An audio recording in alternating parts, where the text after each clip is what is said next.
ជួយគាត់វាមិនខុសទេប៉ុន្តែគ្រាន់ថាវាមិនសូវត្រូវអ្នកដែលរងគ្រោះពិតប្រាកដមិនមែនជាគាត់ទេគឺប្រជាពលរដ្ឋខ្មែររាប់លានអ្នកដែលប្រើប្រាស់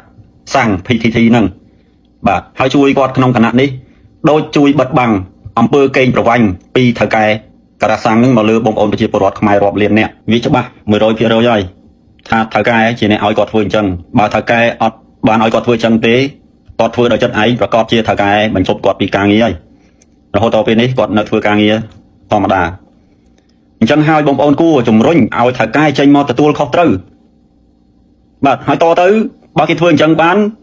គឺបងប្អូនរាប់លានអ្នកហ្នឹងហើយដែលជាអ្នករងគ្រោះមិនមែនគាត់ជាអ្នករងគ្រោះទេបងប្អូនត្រូវគិតពិចារណាឲ្យបានច្បាស់ចំណុចហ្នឹង